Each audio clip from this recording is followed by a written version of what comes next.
Hi, everyone. Welcome to Drinkshares, Hello. last call, where our brand is no shame and we do our best drinking on the internet.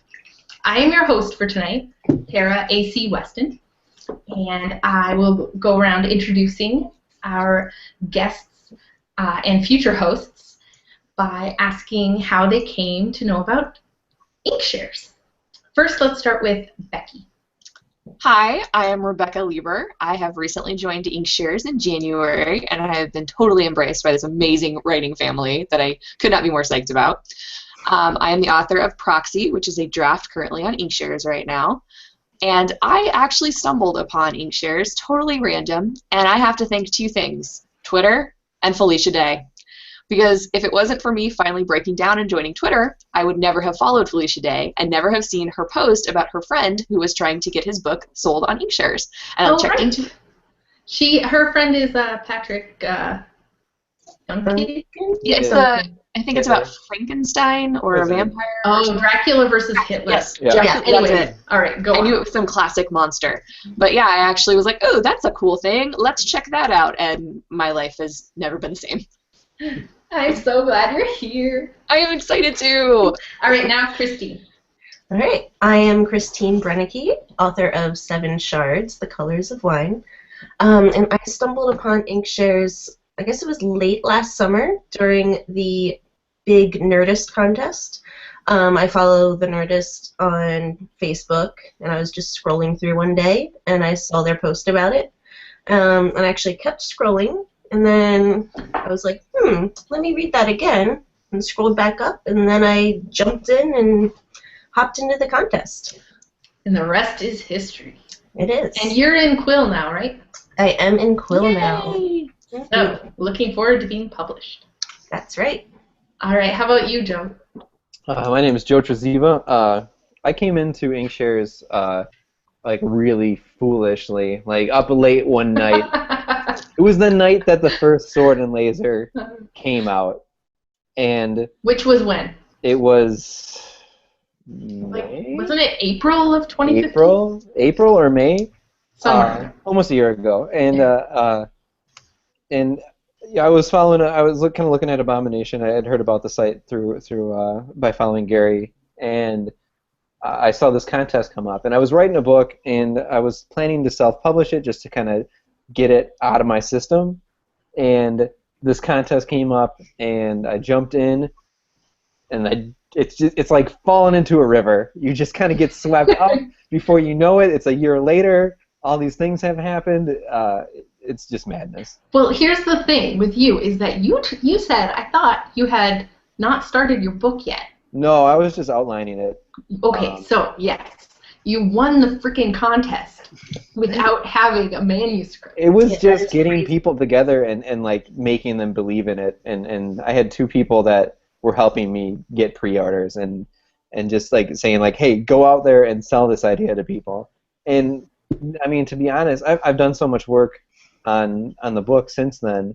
But when I was selling it, now as I'm like writing it and revising it and saying, well, there really wasn't a plot per se when I sold the book, because it was like what do you do when like people, they're in a world where machines have taken away labor, everybody's kind of like, what does life look like when automation has gotten to a point that work isn't necessary, and then like, let's say like people are like going through this world observing things. People going through a world observing things is like does not make a book. It makes part of a book, but The premise. yeah. So I'm selling this to this thing, but that was like the sales pitch is like, oh, it's about when machines take away our jobs, and it's so much more now. But when you're selling that to people, especially when you're selling that to people from the baby boomer generation that had a lot of manufacturing jobs, and you tell them that premise, they say, well, yeah, that's not science fiction. That happened already. Uh-huh. and then they sign up for your book.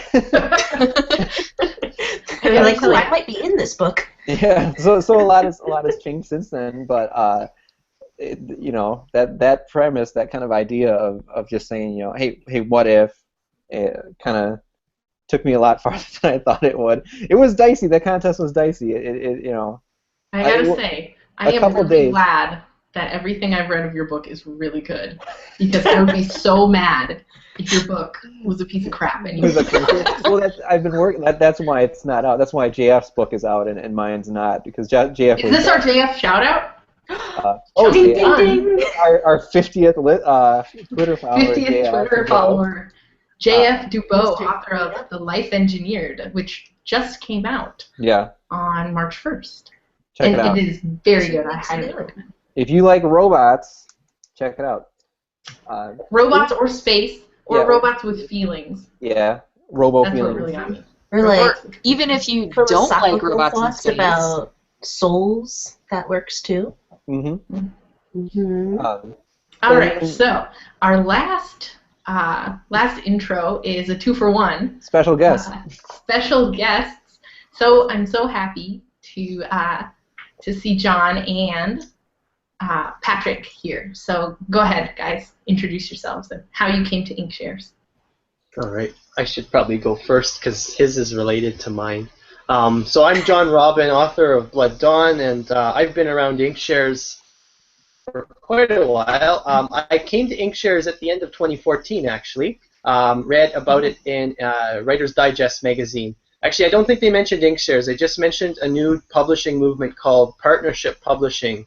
And at the time, I was just starting Blood Dawn, and I was already thinking about the nightmare of what publication's going to look like.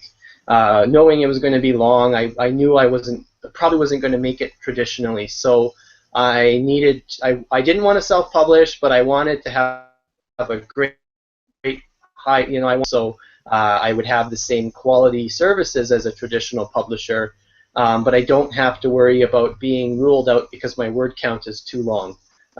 So I found Inkshares when I searched more on partnership publishing, and I was pretty much at the time they didn't have pre-orders yet. It was just like Kickstarter. You pledge to a book. It could be $20, $50. I can't remember what the levels were. I think it would have been a hard sell. At least that was my perception of it. So I just followed it passively. And then Jeremy Thomas, he released an update. I think it was about a month or two before the first Sword and Laser contest about the pre-order switch, and I thought that was great, because I think it seemed to me much easier to sell a concept, like trying to get people to buy a book if they're buying the book rather than just putting money. So I jumped in and I gave myself a year. Because I figured it'd take me a while to. Well, I wanted to time it with when I figured I'd finish the book. So yeah, and I've been here ever since. And then, how did you come here? Because it's related. Well, those of you who have followed us on Twitter or Facebook know that we're kind of married. So as you can probably guess, just kind of, yeah. I joined Inkshares once I saw how someone in this room. What's your name? So I've been working. Sorry, my name's Patrick Jameson. There we go. Hi, everybody. Hi. Yeah. So I had this sci-fi book that I'd been working on for a couple years, and I was kind of at the stage of, okay, what do I do with it? Do I try to pitch it to somebody? Do I try to self-publish it? Do I try what John's been doing with the hybrid publishing or the Inkshares model? And then the Nerdist Space John emailed me, because we don't talk, we email. He emailed me and said, you have to enter this contest. So 4 hours later, I sat down and entered the contest, and it's been an interesting journey since then. I spent most of the contests in the top 10 until about last week and a half or so. I kind of slipped into maybe 30th or 40th place. It was quite a steep drop, but the way I look at it is I didn't finish in the top 3 start for Quill. I'm about 51 pre-orders, I think, which is about 20% of a Quill funding goal. You have a long funding period too. 6 months, end of July. Yeah, that's better than, yeah. Nice. Yeah, which is great. Yeah. And John, I wanted to say that it was so nice to have you in the at Inkshares, but not in the Nerdist contest. Yeah. Because it was really nice to have a force of positivity that wasn't also competitive. It was really nice. I enjoyed not being in the contest too, because it was just, I don't know if I'd want to jump in a contest. There's just so much stress and pressure. Yes. Yeah. Yes, it was incredibly stressful. Yes, maybe everybody because the one contest is ending tomorrow, right? Yeah. Yeah. Yeah. They should watch our show and drink with us.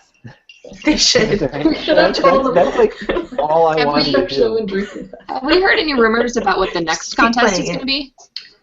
I have heard I think they're rumors. keeping it Secret until they announce secret it. until. But the next one is Geek and Sundry, correct? What was I think Yeah, they're they're going to alternating. bounce back and forth Yeah. between. They're alternating. Jeremy said something in the AMA where I think he said something about humor. They're gonna try to I think he bring mentioned some more humor horror before. and humor in at some point. Yeah. Yeah. But I don't know if that was specific to these contests or not. It sounded Yeah. like it might be outside of them, but I'm not sure. I don't know. All right, so last to go with me, Kara. Everybody can call me Kara, but on my book cover it's going to say AC Weston. And I came to Inkshares because my sister-in-law messaged me and said, hey, Nerdist is doing this publishing contest. And she knew that I had a book that I was almost done writing because everybody who knows me knows that I've been talking about this for the last 6 years.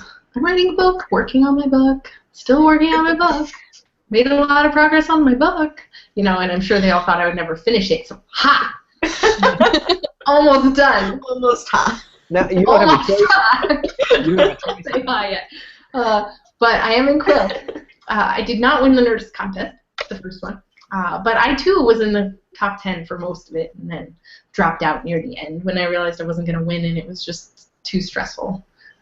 So I decided to encourage other people instead of keep, scrambling at the cliff that I was falling off of, Just let myself die. Which is great. It worked out great. We should do. I'm very happy where I am now. We should do an episode at some point that's just Oh, man. how to survive a contest. We That's a should. good idea. That would be a great topic. Plenty of survivors now, and plenty of people with feedback. So I think Yeah. that would be good for, especially if they There continue might to be do these that might contests. be like a series of shows. There's a lot to say.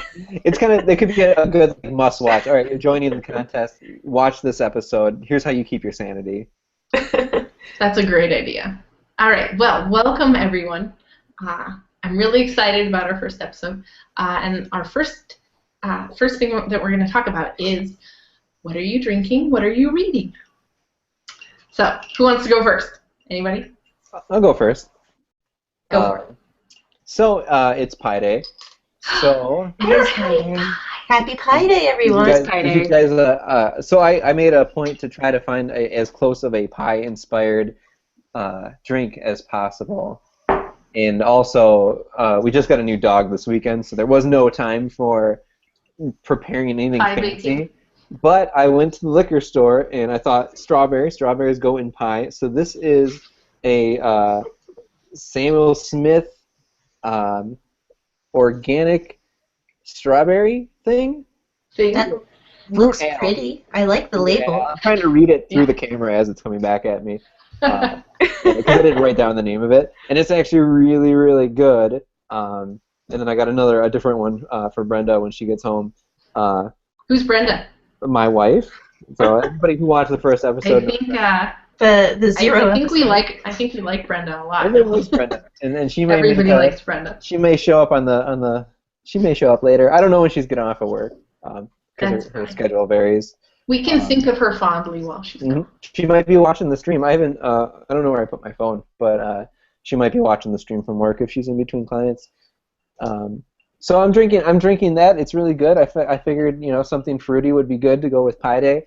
And then I'm reading An Unattractive Vampire, which is really, really good. Uh-huh. I'm always hesitant to say like, wow, this book is really good. You should check it out when I'm not done with the book, because you never know, like, it could like all of a sudden like turn into a kind of tire fire. Really goes downhill. But This book is great. It's super funny. It's kind of like, it's a book for anybody who's not familiar with it. It kind of turns the whole like sparkly vampire thing on its head, which you think like, oh, that would be such an obvious thing to take a jab at. And just the way that it's written, it's so witty. The jokes, you think you see a joke coming, and then it just kind of puts it on its head, and it just comes at you really in a really like creative way. I'm really enjoying it. It's kind of my I'm going to bed read, so I'm kind of getting through it, little by little, and it's one of those books where you're falling asleep and you wish you weren't. That's awesome. That is on my list too. It's good. So if anybody hasn't purchased it, it's I assume that since it's not quite out yet, but I assume that you can. I assume that if you buy it now, if you pre-order it now, you can get the ebook version right away. I don't know how that works. I know that we get them in kind of advance because we pre-ordered them, and I don't know if that triggers automatically if you buy it now, but you should be able to pick up the. I think as soon as you order it, the ebook's ready to download immediately. Yeah, if it's ready, it's ready. It's not like some sort of like bonus thing for doing it early. So you can get the ebook right now if you got a Kindle or iBooks or anything like that, and the books are shipping. They're not. I don't think they're in stores yet, but they're shipping. Yeah, I got mine. Mm-hmm. It smells great. Books always like to smell the books because it's like my secret thing. I just like secretly like go up to my bookshelf and smell all the Inkshares books. Of course. So I'm starting to get a good collection of them. And it's by Jim McDonnell, right? Yeah, Jim McDonnell. And it's got a pretty rad cover. This is also alongside Asteroid Made of Dragons and The Life Engineered. This is also a Sword and Laser book. So there's 3 books in the Sword and Laser collection. I'm just gonna bet that some of the rest of us are reading some of those books. So what are you reading books? Yep. So that's enough for me. I'll let somebody else talk. Who else?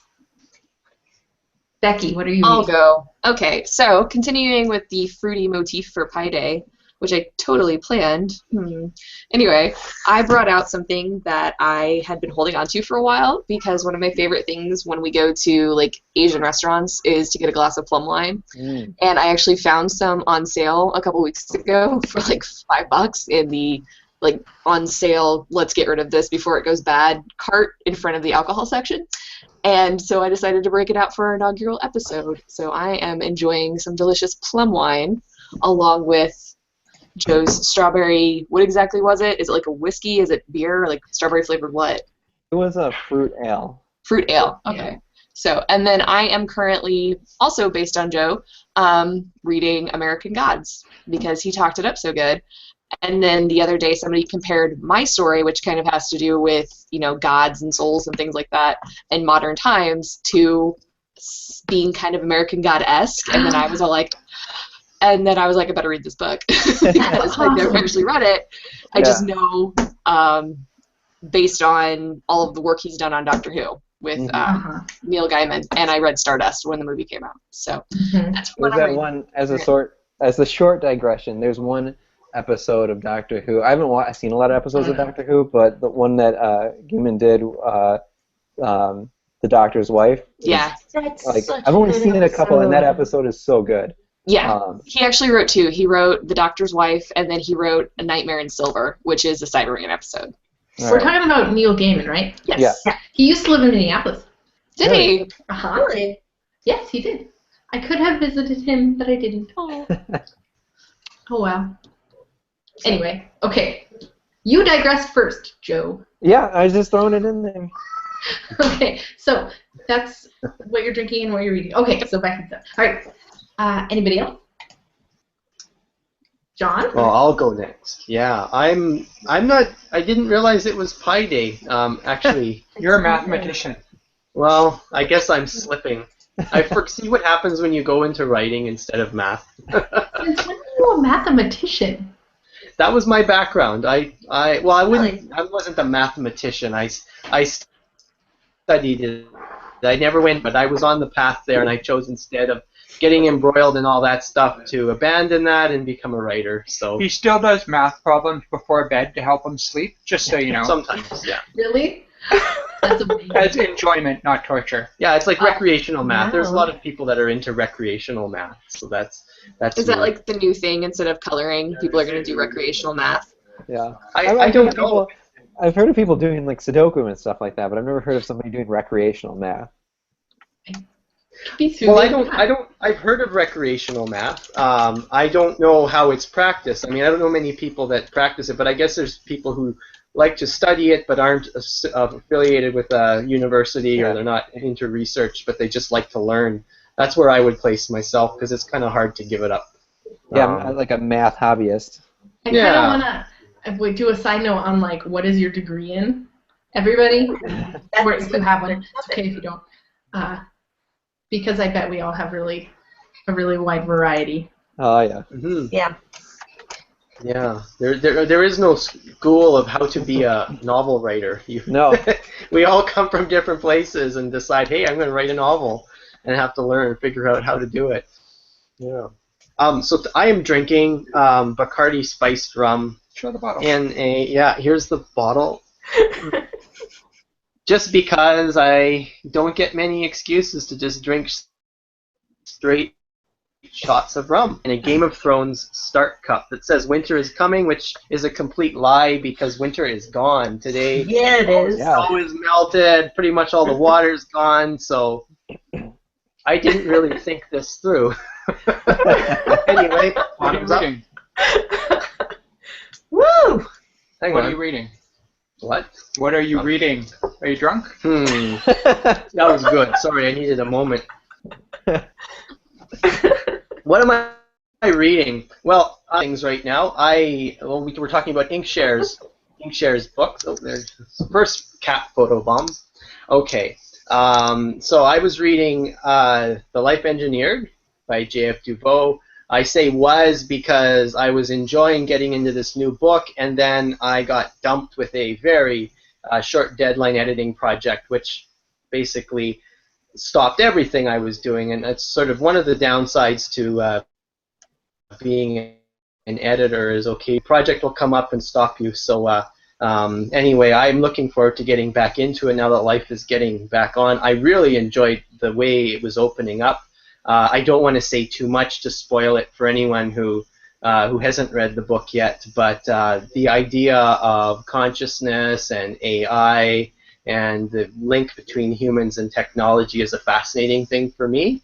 So that's one of the things that pulled me to the book in the first place, by Pat Rothfuss, which, being a fantasy writer, I'm told you should read this book, and I started reading it, but I kind of got sidetracked. I got about a third of the way through, and then I got busy and put it aside, so I'll pick that up at some point. But meanwhile, well, see, we had all these Sword and Laser authors publish things, and I decided, you know what, I want to make a point of trying to read the works of these works that are coming out so I could be in the loop. So his books will be around, they'll still be there in a year's time or whatever when I come back to it. So Yeah, especially with these books coming out, it seems like you want to jump on it as soon as they come out, because these are your peers, Yeah. and also yeah. you want to talk to. These are people you've spent, some of us you've spent the last year with, kind of going through the process, and then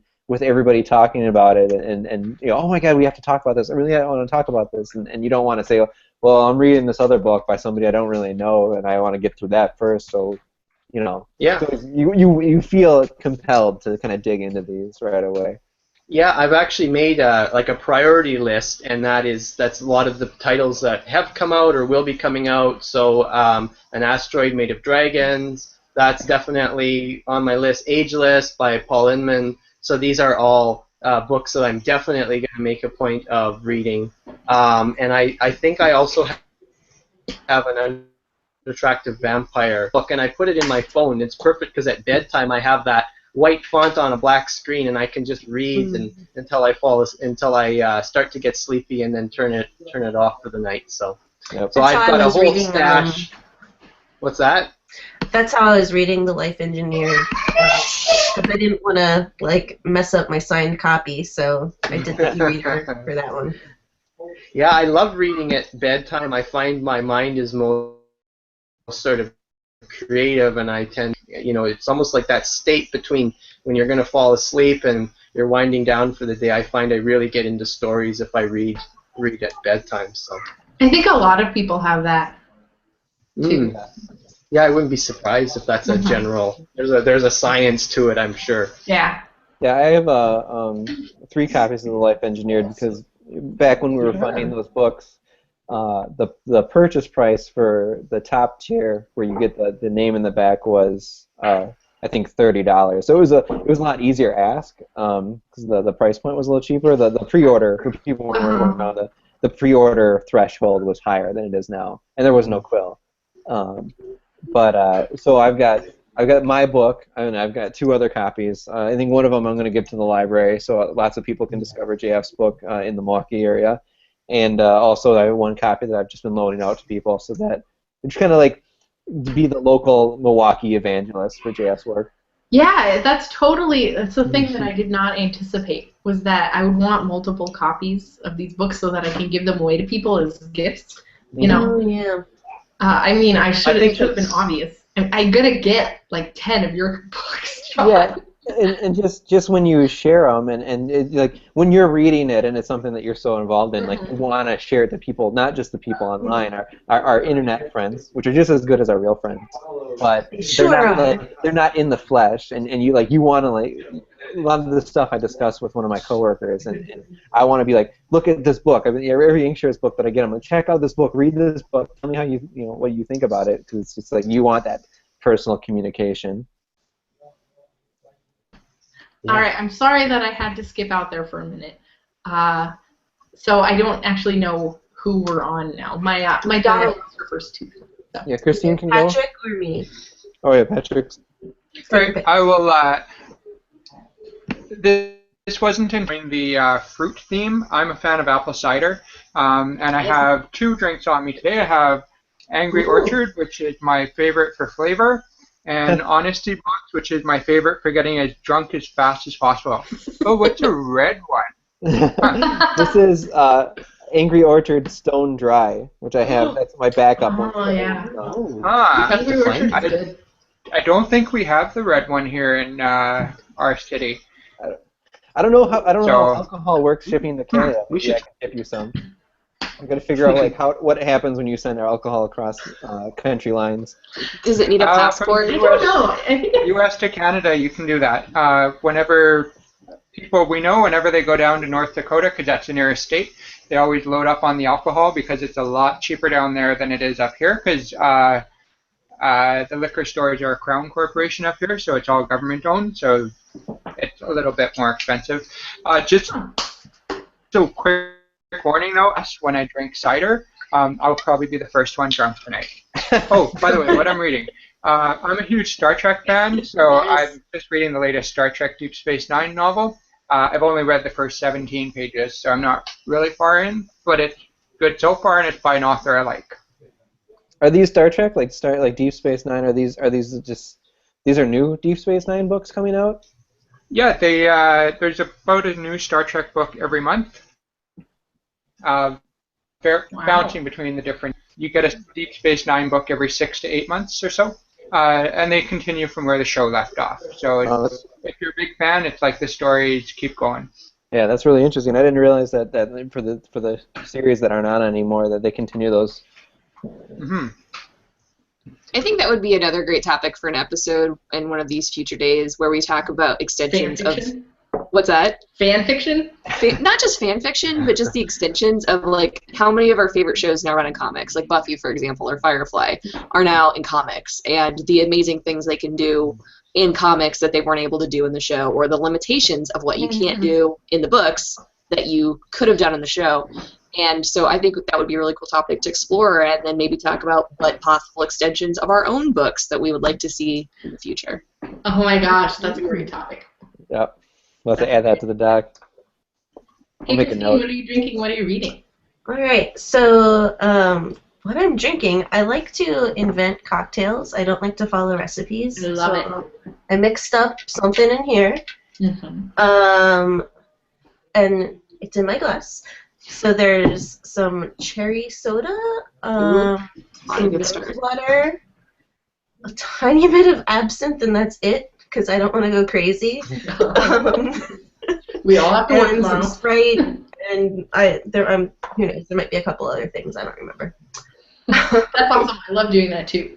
I hate following recipes. Yeah, like, sometimes it works really well, and other times not so much, but this one's good. I recommend it.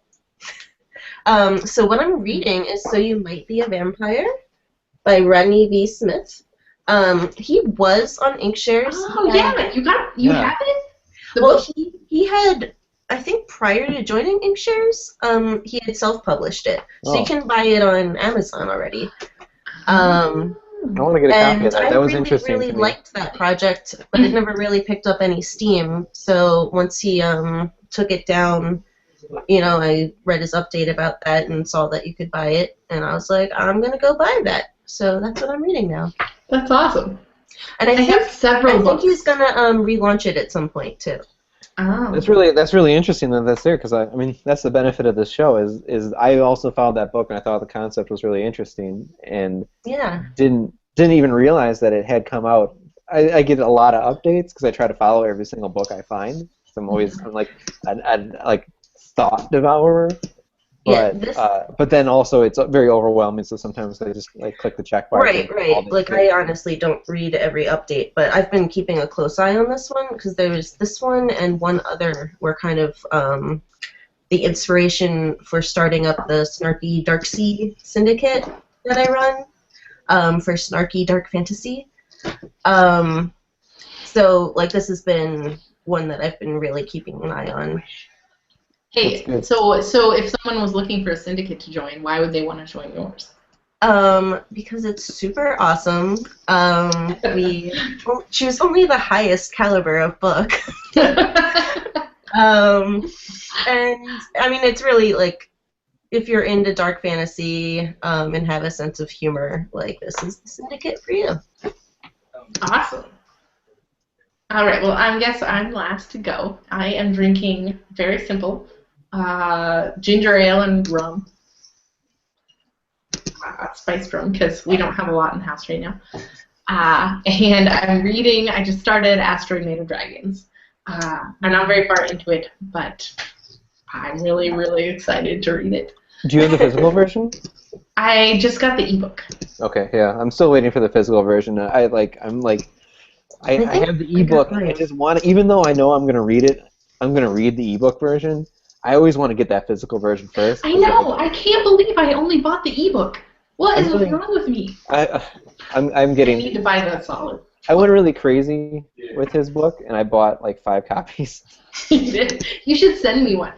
No, don't send me one. I have the credits. I could. I mean, credits were a little looser back then. So I ended up with a lot. I ended up with. Oh boy, you don't know. I think we've all noticed how the book reader numbers aren't jumping by the hundreds every day of the last week of the contest like they were in previous contests. Yeah, I think it's a little tighter now. But I've got a lot of copies coming in, and sometimes I could be I'm a guy that's full of contradictions. I know I have the book in front of me and I could just read it right now, but for some reason, even though I'm not going to read it in the physical version, I have to get that tactile, I have to touch the cover, and I have to smell it. Yeah, I have to smell it. I have to smell e-readers don't smell the same. They don't smell like paper. When the new Kindle comes out and it comes with a scent thing that smells like paper, it'll be so good. I will get it day one. A puff of new book smell. Oh, goodness. All right. So that is What Are You Drinking, What Are You Reading? And now we're going to move into tonight's topic. And tonight we're talking about inspiration. So inspiration can come in many forms. And you can talk about whatever you want to talk about. Excuse me. But you could talk about books or authors that inspired you, the music that you've been listening to while you write, where your inspiration for your latest project specifically came from, and you can also talk about how you might want to inspire people with your writing or inspire other authors, anything really. So, who wants to go first? You continue the order last time. I can go again. Sure. Okay. I was going through the list and of what inspires me, and keeping on the Neil Gaiman thread. The comic series The Sandman is. Oh yeah. If you guys have read it, it's a really exceptional series. It's something that I kind of came into late. It was out when I was a kid, but at that point I was more into X-Men than the King of Dreams. So If it makes you feel better, Joe, one of my students had to give it to me to read. So but that's how I felt. I think some of the mysticism that ends up in my book is in some ways influenced by that. Another book that I have a lot of comics on my list. Like that's just kind of the way it worked out. If you guys have never read The Watchmen by Alan Moore, that's I consider. I haven't read that. It's one of the. I would say it's when we talk about like classic literature, that's hard. That doesn't like cross in with comic books very often. This book, you could easily say it is like it transcends the medium, and that's what kind of inspires me with it is that it's an exceptional story. It serves the comic medium really well, and it's an exceptional story among the best stories ever told, in my opinion. When I read something like that, it inspires me to write because it goes far beyond expectation, and that's things like that really drive me. For the book I'm writing right now, I really like the movie Cool Hand Luke, and there's something about the movie, the cinematography in that movie, and just the way that from the opening scene and some very other parts, the way certain imagery comes across on the screen. I know that's a visual medium, but I try to think of that when I'm writing my book to see how do I paint that picture in the reader's mind, because some of it is just so striking. And I also have a kind of a cop-out one for inspirations. It's like the 90s like after-school special version. Okay. And it's the Inkshares community is something that inspires me. What? The Drinkshares community inspires you? Well, because when you're with something, That's so sweet. I think somebody's digging for credits. No. Brownie points. When you write, it can be a kind of solitary and lonely, and you doubt yourself, and you don't know if you're ever going to see. It's like there's no light at the end of the tunnel. When you're part of this community, it's just a completely different thing. You always have people there that are willing to root you on. If anybody isn't aware of the community that's listening to this podcast, that might be unlikely, but check out Goodreads, check out the community on Goodreads, check out the forum on Well, we can put a link in shares. Yeah, we'll put links up for those. Yeah. Just get involved. There's people. You don't have to do it alone, and I think that's something that we were really lacking in the first contest. Is until we started reaching out to each other on social media, it was, you were in a vacuum fighting against these book covers, essentially. It's like, I hate that dragon book cover. He's beating me, but then once you got to know the people, what's that? He's the best. Yeah, he is the best. And once you get to know these people and you realize that they're just like you, they have the same dreams of you, it's really difficult to be mad at someone, even if they're beating you, when you realize that they essentially they are you, and being part of that community and being able to root each other on, help each other work, and build up on each other and learn from each other's experiences, it's a really powerful thing. No man is an island.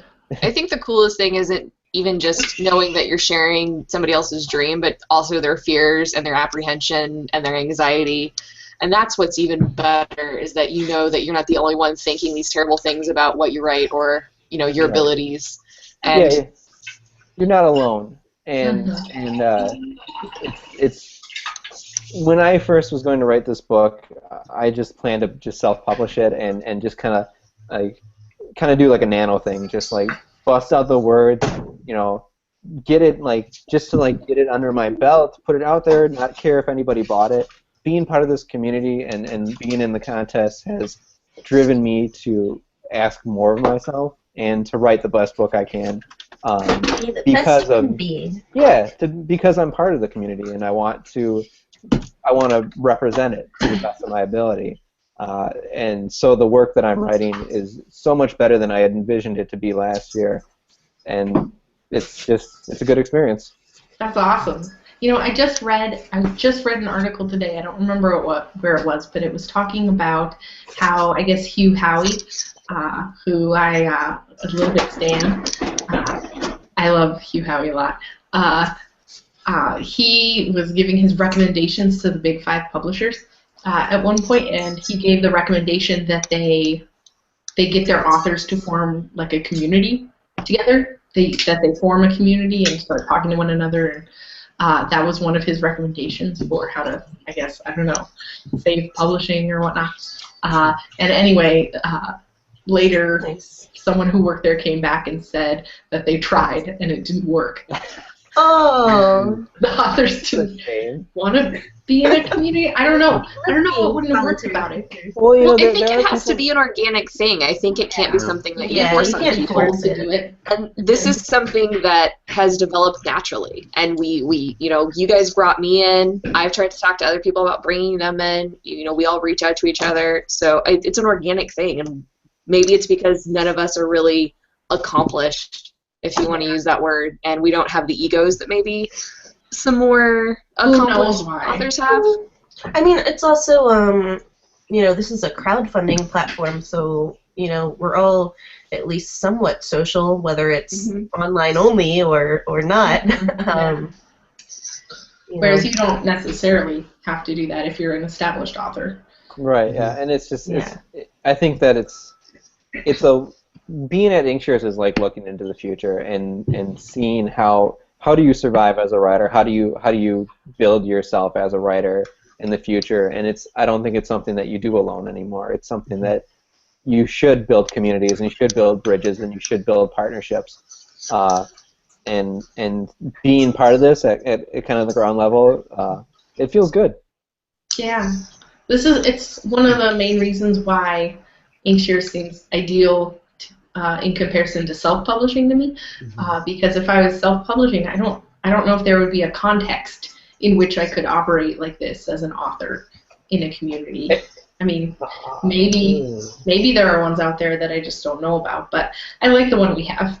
Yeah, I love the one we have. You're already here. It's nice, and I hope that brings people in and drives them to be the best that they can be too. To say, well, I can self-publish, but I can put forth, try to drive myself to get to the quill goal and get kind of a little bit of that self-published, but then also get into the publishing world and get into having a publisher and just it's like greasing the gears, just being part of the community and kind of getting that flavor of working with editors and things like that.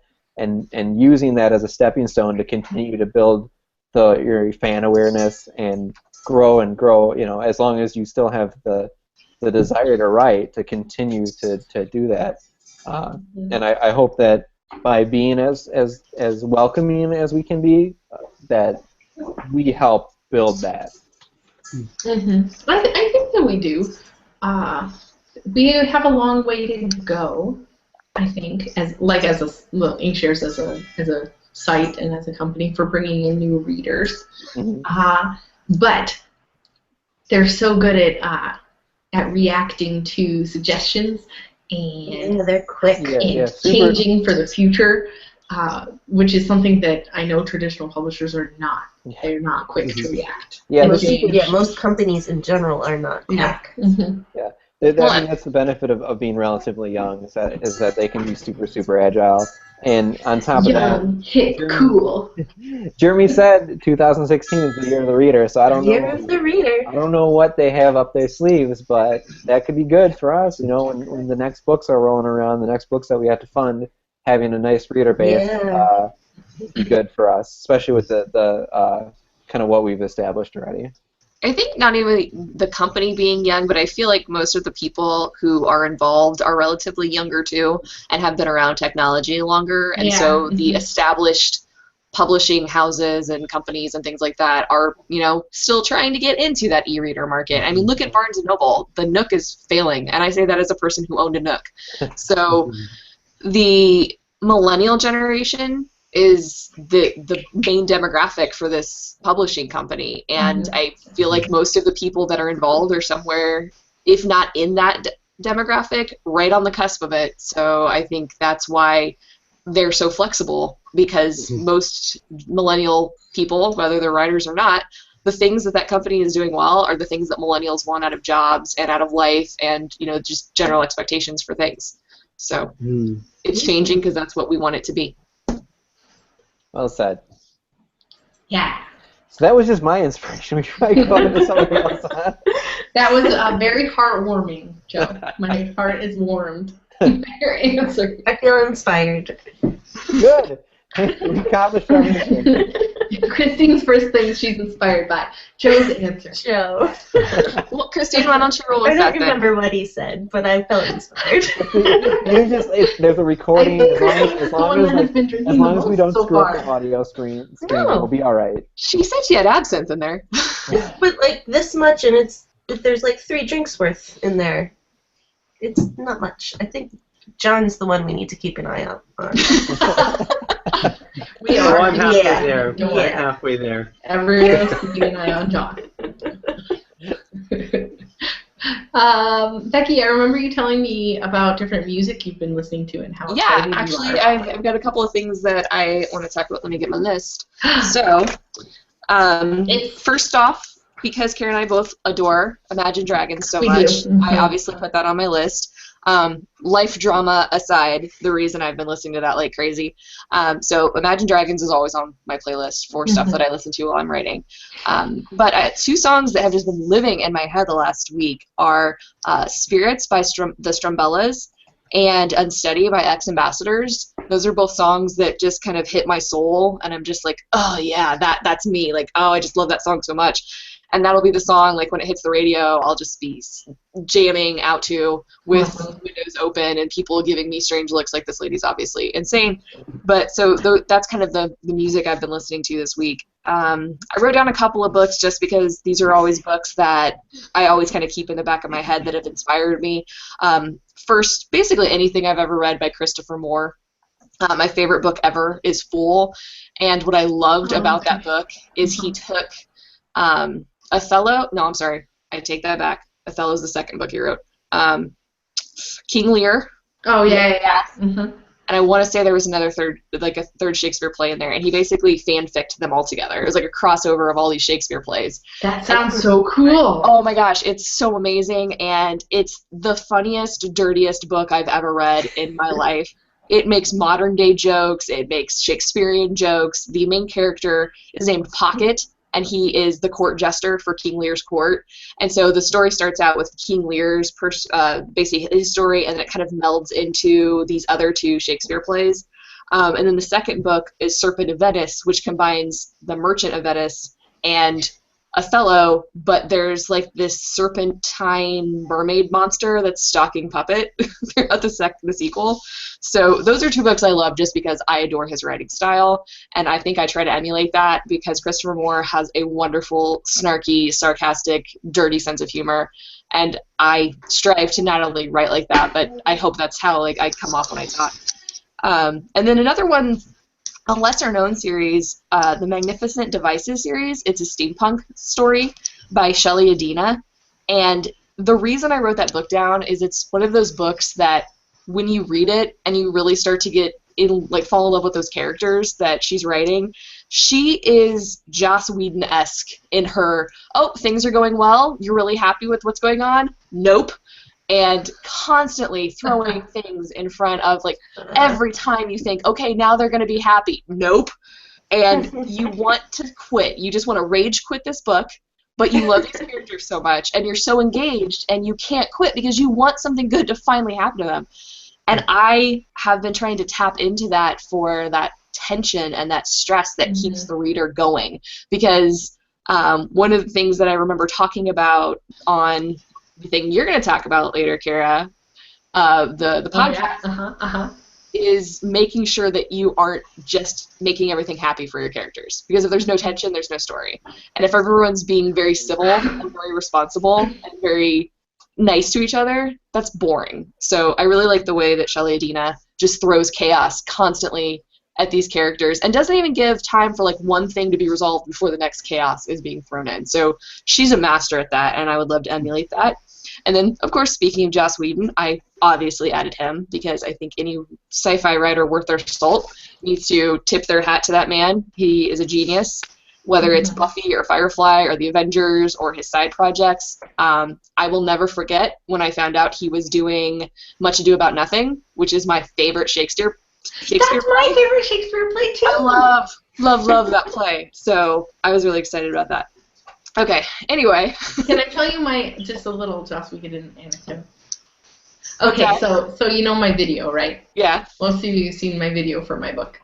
If you haven't, you should go watch it. It's a good video. That's the reason I Twitter stalked Kara, and I'm part of this crew. So I had a joke in there that we cut because I didn't. I chickened out. And the joke was, one of the me's said, "Is it funny?" And the other me said, "Why don't you ask Joss Whedon if it's funny?"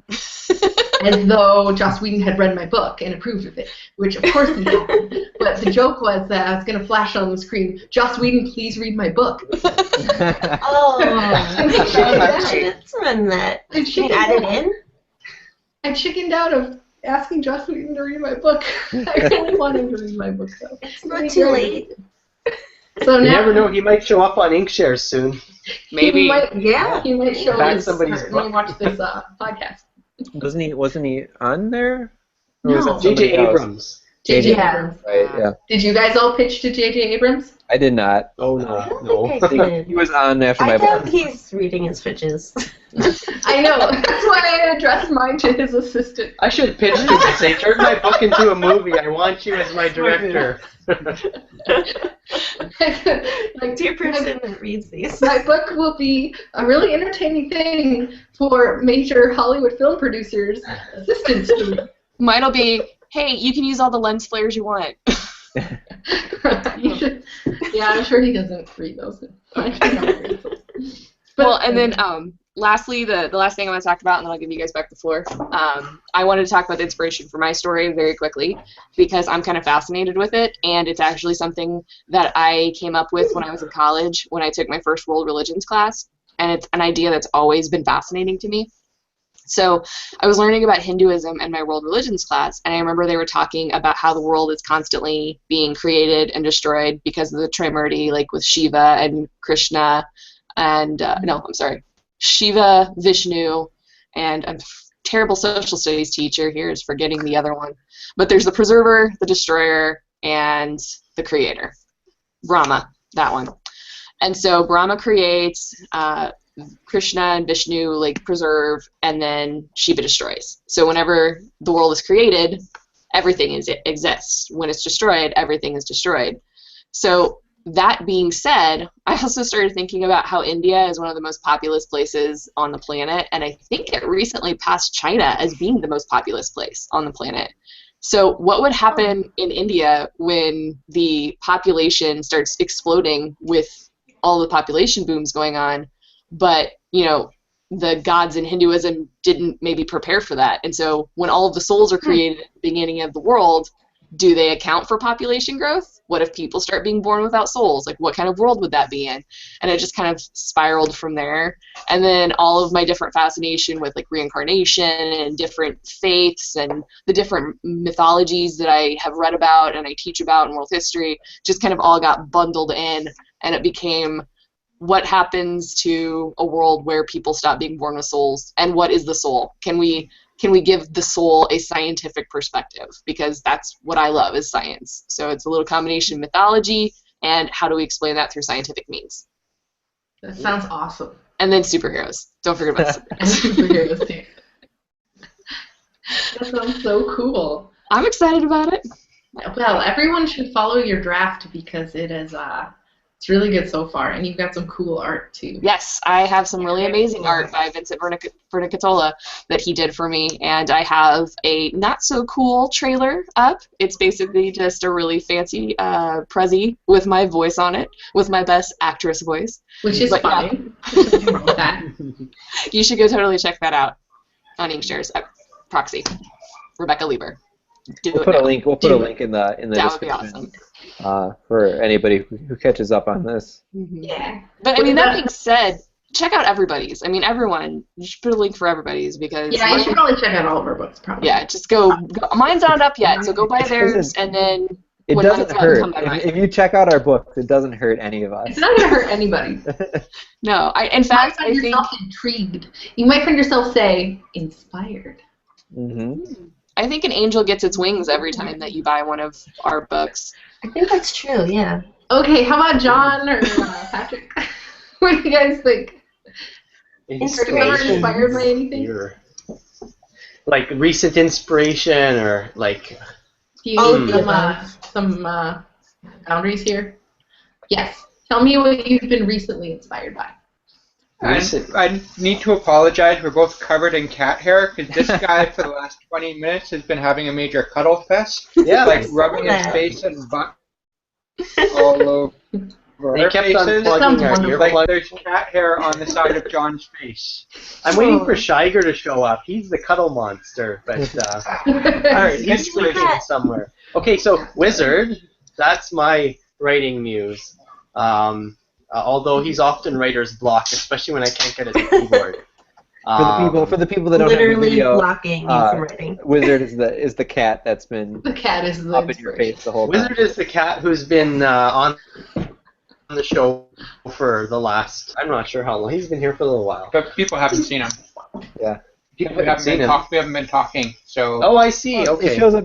Still shows up in the bottom, so people get Okay. a small photo of the cat. I can see a little cat photobombing us. But recently, I've been quite inspired by, actually, some people may have heard about the Blood Dawn Risk game that actually Joe and I are busy working on, and it's insane. I mean, I've been inspired by Tolkien and Robert Jordan, George R. R. Martin, all the big fantasy names, and I guess on the bookshelves. But as a kid, I was also really inspired by games like Final Fantasy and Zelda and things like immersive games like that. So working on this has just really given me a new artistic interest in like the artistic end of what I write. Because aside from writing stories, I love to draw maps and bring worlds to life through art. Very much like Rena, who's an artist and casts magic through art. So maybe that was more than. I mean, I never picked that as an intentional metaphor, but it's neat how just picking that has a lot of application for me. So yeah. That's something that we kind of geeked out a little bit about today in the Slack channel was just our love and our interest of not just fiction but interactive fiction and kind of fiction that you can explore not just in a linear way but also kind of get in and kind of make your own story in it. That's something that as a kid reading books but also I played a ton of video games, and John also talked about his kind of love of the kind of the classic sprite-based Final Fantasy games on Super Nintendo. And for me, at a young age, in elementary school, like those were my first epic fantasies. I remember reading The Hobbit, but aside from that, aside from reading a ton of Choose Your Own Adventures in elementary school. The stories that were told in those role-playing games kind of were my first taste of that kind of narrative. So to be living in a time where we can express ourselves with the different tools to tell an interactive story is very interesting. It's super cool, and I'm super excited about it. One that really got me, I don't know if this was the first more interactive game to do with the book, but Amanda Ornick's RPG. That's what it's called, right? It's an alternative reality game. ARG. What Yeah. am I talking about? ARG. Yes, Which that is was still really available. fun. You can still play it, and the book is still funding. So if you Yes. have, So we gotta put a link to that too. yeah, if Because you haven't pre-ordered Deus Ex Machina, you should check it out. you just need to watch her video. Watch the video, You play the can watch game. it. Uh, it was something that I did, and then I got stuck on, and then Kara came by, and we kind of like tag teamed it. And we figured it out. And getting through one of those games where you're learning more about the world and the story, and then figuring like problem solving and like I was tweeting at people like trying to see if that was part of the game because I spent so long trying to hack that one Twitter account. So long. That's kind of the fun thing about those games because they blend into reality and anything is a puzzle piece. Like you don't know where it's going to be next, and you just have to like have the right skills to get through it. Getting through that and getting that email saying that we did it, it's just so good. It feels so good, and good It's job so on her fun. to put that thing together. See, I this is hope- why the scavenger hunt at the first InkCon is going to be fantastic and a huge success because everybody loves searching for clues to do things. Yes, yes. And I hope that there are more games and things that come out because there's the ARG and then Blood Dawn Risk. And I hope there's more and more. Oh, and Zach Jordan has a game, right? Yeah, he has a Flash-based game. I don't know if it's directly related to his book. I was thinking about the promo that he's doing. Oh, is he doing to, another one too? Well, no, he's giving away the human care package. But that's Oh, yeah. not a game. That's not really a game. That's more of like a referral campaign. Yeah. Never but- mind. Which you should totally find one of the links I tweeted. I guess there's no point in not ordering his book anymore, huh? Yeah. I've been avoiding it because I thought it was going to come down to him or Lucky, Yeah. and I'm Lucky all the way, 100%. Yeah. But I guess I should just order his book then. Well, I was even at the point. Yeah, you were doing the same thing where we were giving away copies of our book to kind of sugar interest in their books. Yeah. And it just, I don't know what the rankings are right now, but he was in 4th, I think, when I looked earlier. Even though, the books have gone up. It always gets tight at the end. People are always kind of like hustling and the adrenaline is pumping, but anything is possible by tomorrow. But Anything is possible. I just want to see those books get published. I want them. I want to A lot of They them will, will they'll make it. for sure. Yeah, they're so close to Quill that I'm sure they'll get Yeah. in. But They'll make it. I Absolutely. want to feel those books. I want to smell them. Well, you got your own book. Yeah, but they're not other people's books. These are people I work with. But you were able to convince people to order your book when it didn't exist. So Yeah. convince people to order these books. Well, we've been doing what we can, but then also, I have to be a good dad and a good husband and a good worker at my normal job and help John. These are on the lies other side of society it. wants you to during believe. the campaign. These are important things. A man without his family is if I was to sacrifice everything that I love for writing, I would be a miserable person. You'd be sad, So yeah. it is important to not be a garbage person. Yes. Except for think about all the writing material you would have from being depressed all the No, time. Becky. No, Becky. I don't think it. I'm just saying. I'm just thinking as an artist here. Becky's I get- wrong. Yeah, I don't think it works that way. Sometimes you get. I can't write drunk either. So when you get that old the best writers, they're always half in the bag. That's not me. I just if I drink, I get sleepy, and then I'll just, Me too. I'm We're sleepy. distracted, really, really distracted. yeah, super distracted. I'll drink, and then I'll be like, oh, I'm gonna write this awesome chapter, and then I will And you'll spend an think hour on about it. Twitter, and then I'll look at some stuff on Drinkshares, and then I'll go to bed. Yeah. That's why, as John said, you have to grow trees. You can't get on Twitter. You have to grow trees. The forest I now app have the Chrome is strong. extension as well. I do It's too. so I have the helpful. Chrome extension. Okay, Blacklist. somebody explain what this is, because people aren't All going to I know what the hear heck you're all talking day, about. every single effing day is trees. I'm growing a tree. I'm growing a tree. I'm growing a tree. I'm sorry, I can't go on my phone. I'm growing a Oh. tree. Sorry, I can't text for another 40 minutes. I'm growing a tree. So, okay, John, I love tell us it. what you mean. What do you mean? Yeah, what is the So app? Tell us What are you about the talking app. about? there's an app called Forest, and you can have it on your phone, you could have it in your browser, on your computer. So what it does is it prevents you from getting distracted when you're trying to work. So what Forest on the phone does, once you grow a tree, you have to stay in this app. As soon as you back out of it, it sends you push notifications, and if you don't get back into the app, within dies. So if you want, to create some incentive, you can get points. Every time you grow a tree, you get about 20. For our tree, you get 26 points, and if you get 2,500 points, you could they'll plant a tree in Zambia or India. So if you want to, it's kind of neat knowing, hey, if I'm really productive, this could actually lead to planting a tree somewhere. I find for me, I get emotionally attached to the fact that I'm killing a tree. Chrome extension is great because what happens, you can blacklist certain programs. So I blacklist the things like Slack, Facebook, Twitter, things that I tend to wander off on when I get bored if I'm working and I can't focus.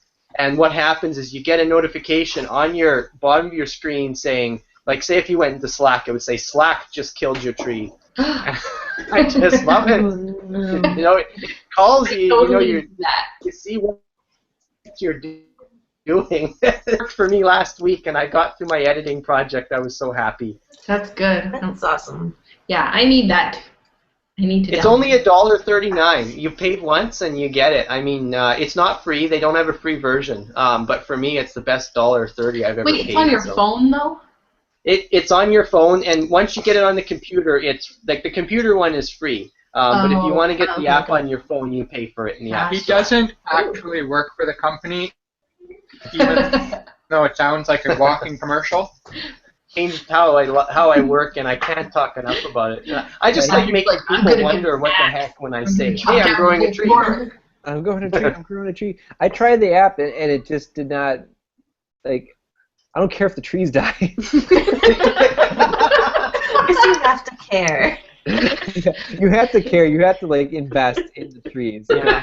I put it on there, and I was like, or I'll just be like, well, I want this big tree, so I'm just gonna turn it on when I'm hanging out with Miro, and over here it's making a tree, and I've got my tree for the day. Put it on when you're going to bed. I am the worst with that thing. It's not the right app for you. No, it didn't work for me. See, John what's was really talking tempting, I have multiple devices, so if I have it on my phone, I would I'll just grab my tablet, and I'll be like, do.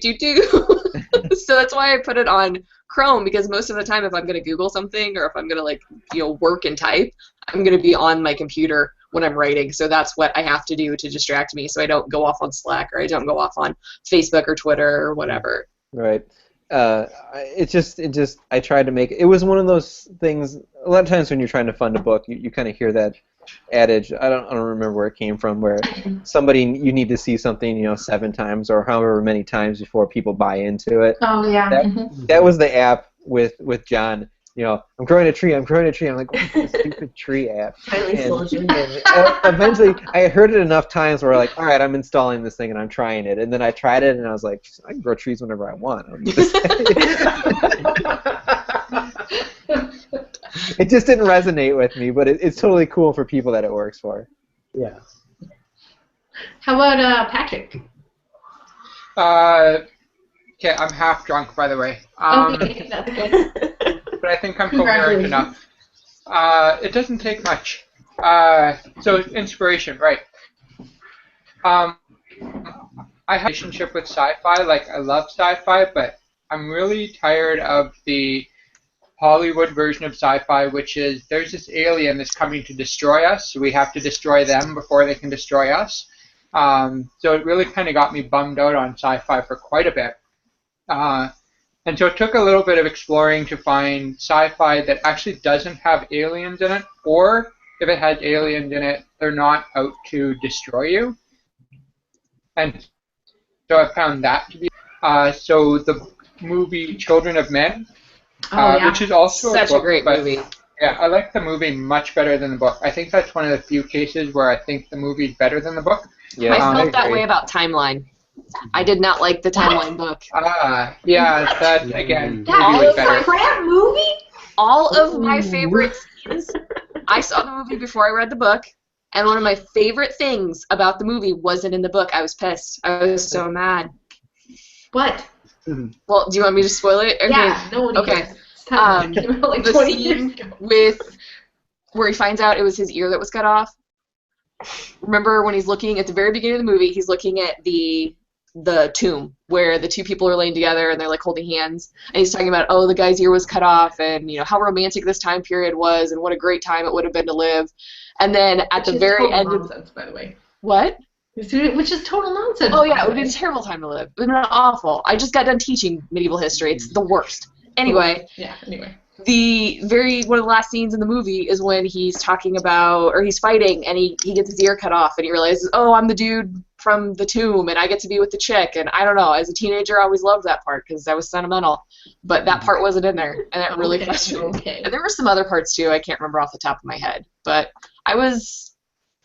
granted, I am not a big fan of, what's the guy that was in all of the not Final Fantasy, the Fast and the Furious movies? One just died. Paul Walker. Not a fan of him. I'm sorry. I know he passed away. Paul Walker? Yeah. Not a fan. That is what tore the movie down for me, but I liked the other people in it.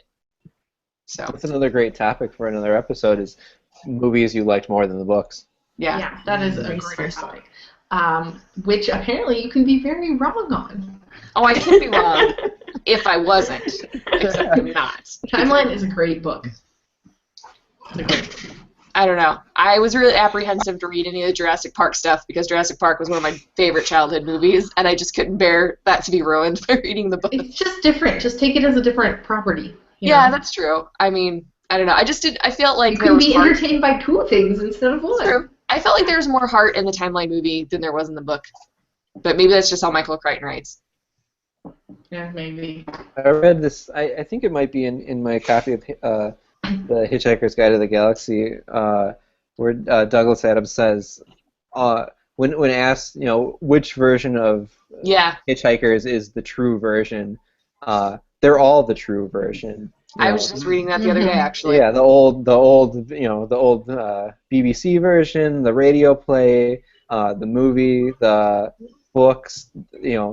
One doesn't have to be the official version. You don't have to say, "Oh, this is how the book did it and the movie did it differently." They can all be a version of the story, and one doesn't have to be book prime or story prime. They all stand alone. I totally agree. And it's a great way of thinking of it. It's a way that a lot of people don't like.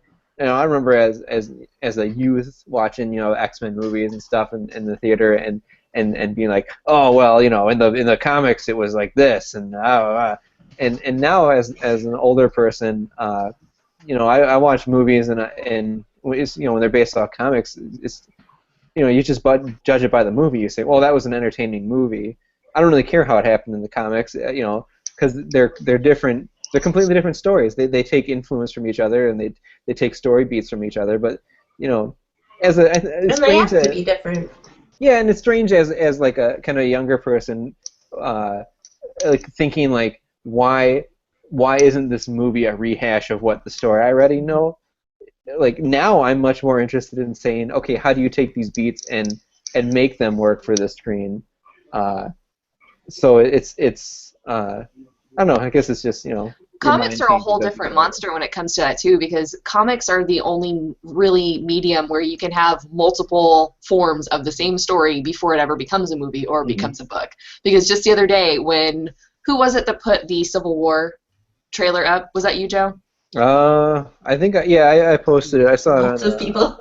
Yeah, I mean, we've been talking about it a lot in the Slack channel, but somebody posted it up and we watched it and we were talking about it, and then what did we do for like 5 minutes was trying to figure out, which Spider-Man is that? Is it Peter Parker? Is it Morales? Yeah. Like, who is it, And so I think with comic books it's totally different because they have to build from multiple storylines, whether it's one that's like a classic, like a golden or a silver age idea, or is it a modern story? And so that's really hard to do, but I do have a certain bit of frustration when there's only one version of a book and they mess stuff up and there's no reason for them to mess it up. Like basically anything after in Harry Potter with Half-Blood Prince where stuff was just being added for no reason and it didn't add to the story. that was really frustrating that they were putting stuff in and then leaving stuff out that did have to do with the story. And there was so much they took out that growing up, I read the Chronicles of Narnia like over and over and over again. And I remember seeing the first Lion, Witch, and Wardrobe movie and being like so upset that like Father Christmas wasn't in it, or it was different. I think he was in it, but not the same. And then, you know, like it was like a deal breaker. But then like later on, I realized, you know what, like, like it's probably not actually that important, you know. And they added some stuff that was pretty cool, even though it wasn't in the book. But you know. I think there's a line, though. There's a fine line, and I think anybody who wants to sit down and make the movie version of a book needs to sit down with a focus group and ask people who are diehards what's okay to mess with and what's not. Like, what are the things that you absolutely cannot mess with? I feel like they probably do put a lot of thought into it. It's just a different medium, you know, and they have to do what works in that medium. Yeah. I mean, there's got to be artistic integrity where, like, someone has a vision and they make their vision come true, you know. And that can't be done by just, like, committee. And also, but if like, it's how the boring fans, would it be if they just told, like, the exact same story, like, beat by beat? Like, then what's the point of telling it in a new medium if it's exactly the same? Yeah. Because you now have, like, fancy special effects. That's Yeah, pretty much all I it is. have really fancy special effects in my head. Yeah. But not everybody does. Nah, that's true. Not everybody's like us and can be writers. That's the cool thing, and I think Gary said that. I don't remember if he said that. The cool thing about winning the Sword and Laser was we got to have an interview with Gary. Oh, so yeah. I can't remember. It was really cool. It was really cool. Like, try not to like freak out, but like it was cool. Like having him call me on the phone. I was like, ah!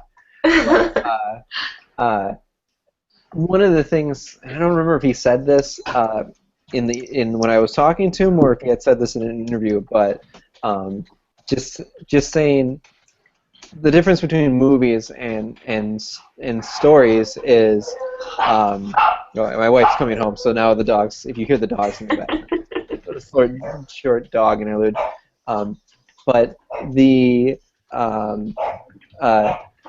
when you're writing a story, there's so many things that you can just do because there's no budget. You know, there's no budget to writing a book. You want to have 100 explosions, you can have 100 explosions. If you want to have things that would cost millions and millions of dollars of special effects, it costs you nothing. Words cost you nothing. You know, there's like physical. It's like pages. It's going to cost you per page, but that was really cool to get that perspective, especially because he does screenwriting and then he's doing the book writing, and to get that perspective of what fits in a medium. You know, if he's writing a screenplay, he's got to be conscious of like, oh, I can't write this scene because it's going to be too much. If when he's writing fiction, gloves are off. Ooh. Which you guys both looked at something just now. What was that? Oh, I was looking at Brenda got home, so I was giving her the eyes. Oh, no. The eyes. John and Sorry, I derailed the conversation That's by okay. googly eye and my wife. That's okay. That's okay. Christine hasn't had a chance to talk about inspiration yet. Oh yeah, let's talk about I think Patrick did he go? Started.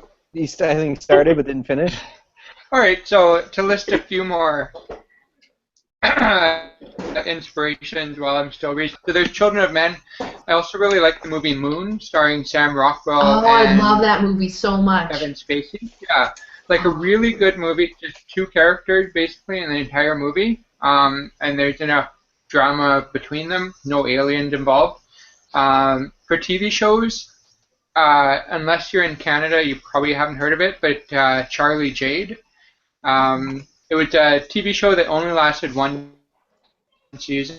Canada/South African production that dealt with alternate realities.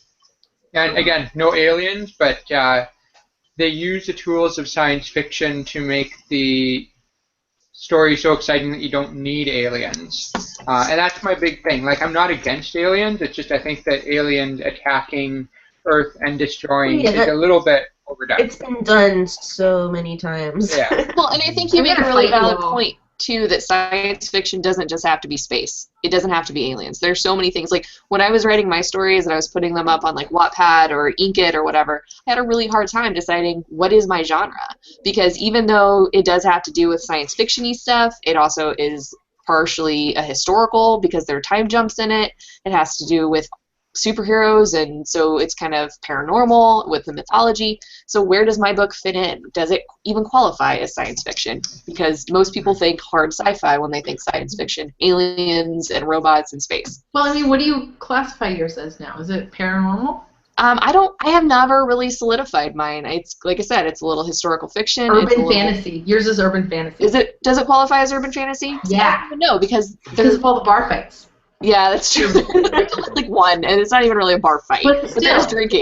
you know, it's like no, because urban fantasy is like is mundane, present day sort of settings plus fantastical things added on top of them, like threaded within people's the surface of people's normal lives. Yeah. You know. Well, I'm a big Jim Butcher fan, so I've read, I don't remember which of Oh yeah.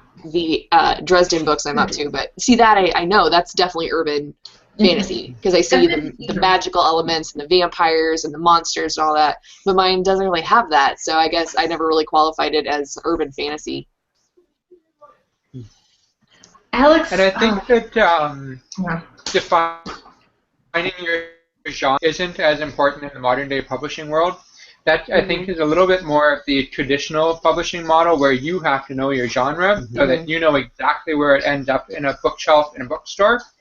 But with ebooks now, and with self-publishing, and with hybrid publishing, and partnership publishing, and all those different things, you're able to target your niche so much more exactly than you used to be, that you might not actually fit in a traditional genre like you used to have to be able to. Marketing, if you can say this is a space opera book or this is an urban fantasy book, but I don't think it's as crucial as it used to be. Yeah. Yeah. And actually, I was just looking at The Life Engineered again to see how it was doing. And when it came out, it was in post-apocalyptic subcategory, subcategory, and now it's in techno thriller. And it's Well, actually, I think there's two different versions, depending on no, if you it's look that one. if you look at the ebook or if you look at the print version. There's two different things. One of them is post-apocalyptic, and I think the ebook has like deeper categories. Maybe If maybe go ahead. it's published on Amazon, those subcategories are defined by the keywords that you enter in your metadata. I've done a bit of self-publishing, so I know that if you just change one or two keywords, you appear on all these different sublists that you don't normally appear on. So in this case, it could be the ebook and the print book have slightly based on who entered them, and that affects what list they end up on. Huh. That's very interesting. Yeah, I guess it is technically post-apocalyptic because the humans are gone. But it's not like, it doesn't involve, like, the apocalypse has happened already, you know. It's like, Oh yeah, and I didn't say this clearly enough before, but I'm gonna fight you all about aliens. about what about aliens? My book is about aliens. There's nothing wrong with aliens, but like, you know, there's more to science fiction than evil aliens. Yeah, there is. Attacking There the Earth. totally is. And my aliens are human aliens. It's Brenda. Hi, everybody. I brought some snacks. A bag of pickles. Bag. Also Oh, kind I of would have red. It's from Target. It's called. Good. I know they're really smell weird. surprisingly spicy. No, they smell good when you get close to them. When you're far Are away. they actual pickles or something else? Yeah, Oh, they no. are pickles, but like So they're like dehydrated pickle they're not chips? even dehydrated. They're kind of No, they're wet. real pickles. Like some guy was like, I'm gonna cut up a pickle and put it in a bag and sell it for $20 at Target, and I'm gonna buy it. Yeah, I don't know what. Exactly, yeah. They're like. I do not like as the name.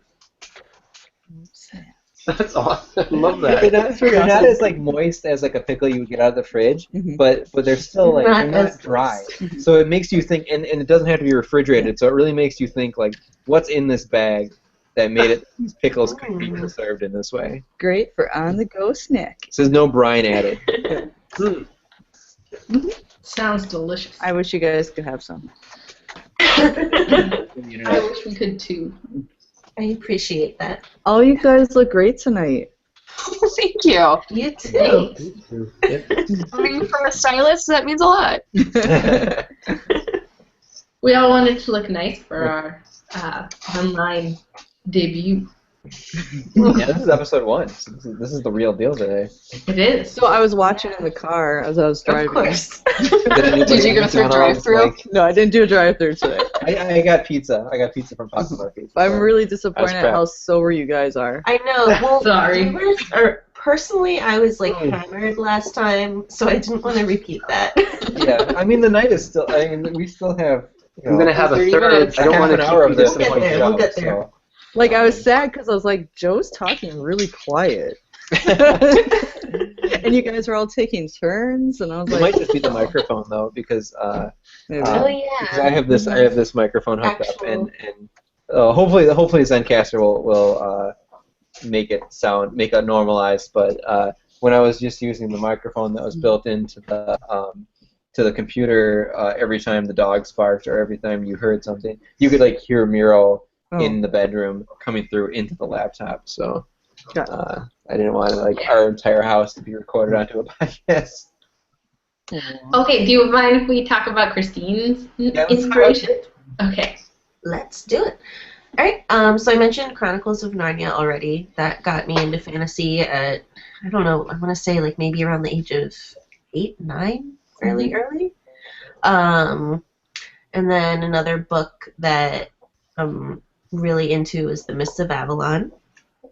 Then aside from that, like just fairy tales and mythology in general. I'm really into. Actually, I've done a bunch of paintings based on mythology. Cool. Yeah, maybe later I'll sneak away from the desk and show you one. That would be awesome. Yeah. And then for music, I really like listening to like Lindsay Sterling and Grimes. Yes. And then yeah, she's amazing. Especially when like writing fantasy, it's super perfect. Oh yeah. I have really been yeah. getting into like modern classical, techno classical, or just I guess they call it like mixing meditation. different things. Yeah, like they call it meditation music, but it's basically all of these different instrumentals, whether it's more classical or whether it's more modern, and I've just been streaming that constantly. I should have mentioned that, but I listen to that a lot when I want background noise, but I don't want it to be something that's distracting me. Like I don't want to be singing when I'm doing it. Yeah. And the other like really cool music thing I like to listen to when I'm writing is 8 Tracks, which is a website, and then people like put kind of like their own little like soundtrack playlists together on there. And then there's one person on there, I think their name is like Fierta or something like that, but like I don't know if it's a he or a she, but they make like all of their playlists are amazing. So I recommend those. You should put a link to it too. In Oh, I the- will. Yeah. Send us all the links, and we'll get them all in That'd the be show awesome. notes. We have so many good resources to give people. Mhm. Music recommendations. So how about you, Kara? Well, gosh, everything, everything inspires me. The talk about Michael Crichton got me thinking about how I should really give credit to Michael Crichton, because I found Jurassic Park when I was 12 and read it in one sitting. Of course, that's pretty much how I read books, is in one sitting. And it rocked my world. I was so excited about this book about dinosaurs. And I love everything pretty much that Michael Crichton is written. Okay, not everything, but a lot of things. And Andromeda Strain was the reason I got interested in epidemiology. The science mixed in with all the action and everything really, really gets me. And what else? So it wasn't just inspiration for writing, that was like inspiration for life, basically, was Andromeda Strain. Yes. That's really cool. Well, I wanted to be a paleontologist for a while too. That I think most kids do.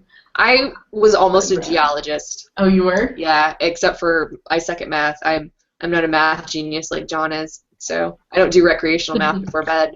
But I do love, if you can't tell, I've got part of my rock collection here. I got my amethyst. I just showed them the I got finger my rock. fossils all sitting in You front of my wanna go get it? computer. Yeah. So Let's I'm a hear big his rock finger nerd. rock.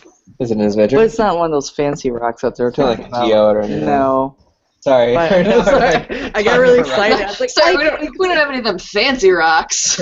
I'm gonna go get it. It's a finger rock. Okay, sounds good. And in the meantime, I get to talk about The Handmaid's Tale because I read The Handmaid's Tale in high school, and that book also changed my life. So there's a lot of, I guess maybe like the themes, not so much the.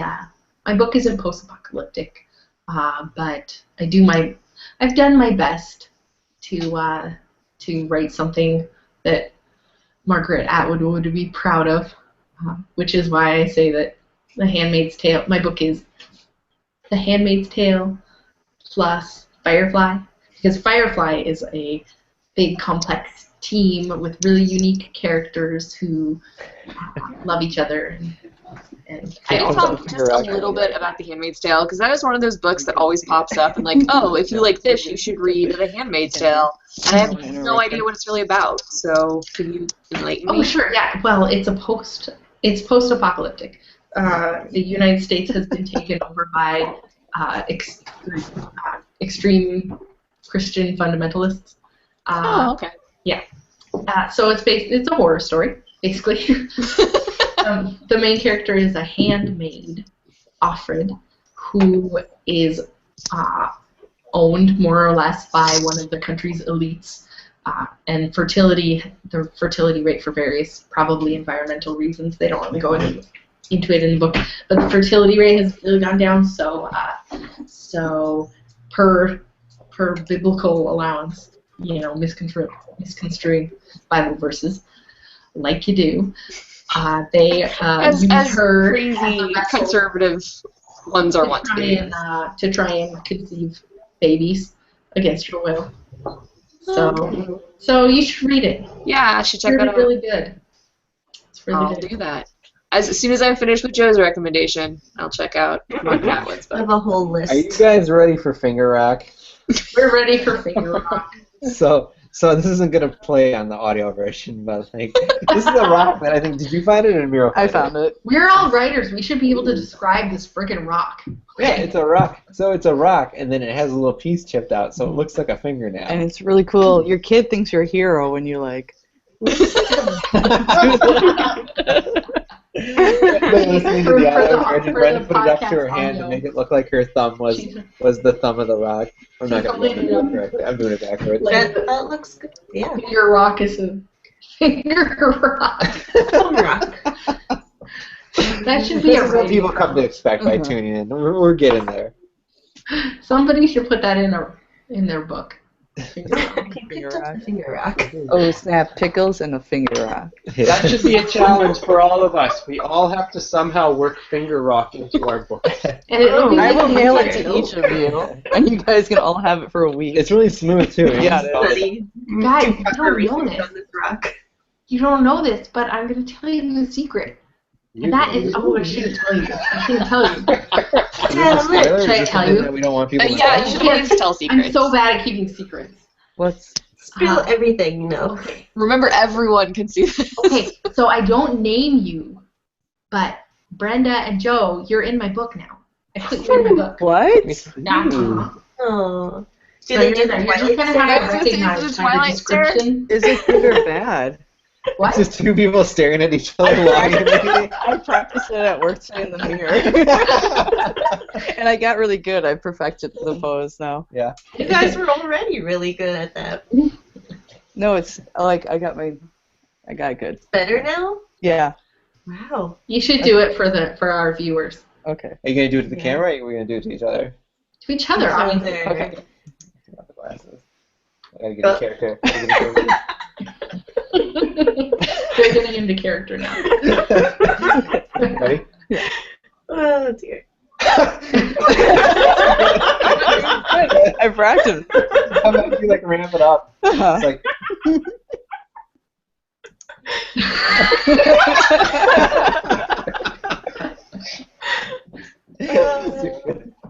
Good times. Good times. Well, thank you for putting me in your book. You don't feel like you have to. I didn't. I wasn't even going to tell you. I was just going to make Joe read it and then see if he noticed. You'd be like, wait a second. This sounds... these people are staring at each other for the entire chapter. No. Don't worry about it. We'll see. We'll see if he knows. I'm excited. That's awesome. Yay! Did you get through all the inspiration? I I've seen. think so. Yeah. We can move on to our next. Are we on drunk opinions? No, not We're yet. getting I there. think we've had plenty of those. Plenty. No. First, we got to do read a line from your book. Oh yeah. Yeah. One line. You can't say anything else, but people Yeah. can ask you questions. You can't give context, but we're gonna speculate about why your book is interesting or what the line might be leading to. We'll all react. So, who wants to go first? I vote Christine because she's gone last. Okay. Or Kara because she's gone last. Yeah. Oh, that's true. You should write. All right, I'm gonna go because Kara's not Go. talking You yet. should go. All right. Yeah, All you right. should definitely go. Okay. All right, here we go. Wick, my dear, I don't stand, I ride, she said, flashing him an ominous grin. There's only one thing that you can count on in this world, and that's change. Is that one sentence? Well, yeah, it's a That's a long sentence. I really like that. I felt like it was like I felt like it was like a dirty book. Oh. Me too. And I liked it, and it got me really excited. Like, not that way, but I was like, yeah, tell me what It's you're like about. sexual. I know. Go ahead. You guys are all dirty. Leave it to Brenda to go there. This was like totally under control until you showed up, and all of a sudden, like, I'm thinking of my fucking finger rock. no, I'm leaving. like, Where did she end up with her pickles and her finger rock? It just gets That more- suddenly it we're an gets- R-rated It gets a little cast bit more here. randy. I don't do anything. I just sit here. That's I'm funny. the reader. You guys are the writers, so you want to know Yeah. my opinion. You're like the everyman. in I the know, story. and I was like, yeah, that dude, I want to hang out with him because he doesn't put up with shit, and he's But going to tell you how it is. that was a dudette. Oh, it's a girl. And then she's Yeah. going to wink at you and tousle your hair and then slap you in the ass and make you walk away. Like, that's how I felt. And is that what you were going for? She's pretty sassy, but Yeah, not I love totally her. off base. Yeah. My opinion matters. I like that. You I know like what? that. Because you're the No, reader, so. Brenda, I'm so glad you're here because you're the best person to react to these. Yeah. I watch. They're all gonna be dirty. Mine isn't dirty. I don't have any dirty stuff in my book. Sorry. It's Oh man. You're going to be disappointed. no. There's just heated glances, and one time they almost hold hands, and that's it. See, no, that's the best. That's You're the going to best. die if you like that kind of stuff. I like it. Tension. The Mhm. tension. Like, will they or won't they touch finger to finger? Finger rock to finger rock. Oh my god. You know, I think the best one, there's a movie I watched. What is it called? Hidden Dragon? Like, Tom Cruise was in it. And there was a scene, he was, I don't even know. Minority Report? No, he was being dressed in this scene. Some woman was dressing him. What? And it was really, Eyes Wide Shut? no, that's so stupid. No, it was like an Asian film, and Tom Cruise was in it, and this woman was dressing him. Oh, Wasn't And that the normally- last samurai? Yes, Yeah. I think Oh, so. yeah, so yeah. normally it's really sexual when you undress someone, but the way she was dressing him, it was like, It's holy like shit. ceremonial. Yeah. So like, and they kind of touched hands a little bit, and it was like, so yeah, Mhm. it blows your mind. That's what I'm So, going for. Yes, you That did. level of I like. don't even need to hear your book. Touched hands. 1,000 copies now. Yes, that's exactly what I was going for. Because one of the rules that I made for myself when I started doing my characters' relationships was that my goal was that every single one of them would have sexual tension with every single other character. That was my goal. No, that's awesome. Because sex is easy. You know what I mean? Like, you just, whatever. Like, Yeah. It's everywhere. you can just trip over penile style. Like, Wait, what was that? The quotability of this podcast goes up way up. I just don't do the podcast No, anymore. you're the best one. Married me. I love you. Yeah. Okay, next line. Next line. Get another quote. No, I think that's good when, like, with the tension thing. I think it's, Okay. that's, because it gets you all, like, tensed up. I don't know if I Tension. accomplished it really. Some of the characters just don't hit it off very well. But Oh, it's like maybe they have sexual tension. It's just not that great. yeah. Like, or it's like Just like unrequited. men. Like one person's like, "Hey," and the other person's like, "No." Because like the readers might identify with different characters, so they might add their own thing into it. Never True know. that. Mm-hmm. Who's next? I got mine ready. I'll go. Go, Becky, go. All right, I'm going. All right. Ridley was dead, and Max was going to make this motherfucker pay in kind, using the only weapon she knew how to wield, her mind. Mm. Oh no, Ridley died though. That's okay. It happens really early in the book. What? Spoiler. Okay, it happens early in the book. I like that. I like Yeah, that. I like it a lot. I love it when characters use their minds to. I like that one because it like leads up to it like gets you. That's like a hook sentence for Yeah. sure. Yeah, You know, yeah. just saying like, all right, well, here's Back a at the taste of first what's gonna sentence go of down, your, and like, then Summary. yeah, everything that comes on after that, it like spells it out. But just like that's a sentence that you couldn't put the book down. If you were falling asleep and you got to that sentence, you would be like, well, I gotta at least go a couple more paragraphs because you know we're not just gonna leave it on that. I mean, you My, could be a terrible my person. hunch is that's an opening line or a closing. Like it's either the opening to a chapter or a closing to a chapter. That's my Exactly. that's my gut. Yeah. Mm-hmm. I feel. So do you guys want me to tell you if you're right or wrong? Yeah. You're wrong. Oh. Maybe that makes me a terrible writer, but it's actually the one particular scene that this is in is they basically walk into the apartment and find him dead, and then she sees the person that did it and just snaps. So like there's the whole scene's going on, and it's a really abrupt change in the scene where she's having a conversation with someone, they're like coming up the steps to the apartment, they open the door, and oh, there is Ridley dead, and the dude that killed him is standing right over him. And she just loses her goddamn. So it's a crucial point for sure. Yeah, it's definitely one of the turning points in the story. It's that moment of, because it's actually the choice she has to make of, you know, she's just regular person other than, you know, mind abilities. She's never killed anybody, never even thought about killing anybody. So the fact that she lost Wait, someone she really has mind important to her- abilities? Yeah. Oh, this is awesome. I think that goes to show you that really well-written lines, when you strip the context out, they could really, there's so much that could be read into what they need. Very true. You good? Yeah.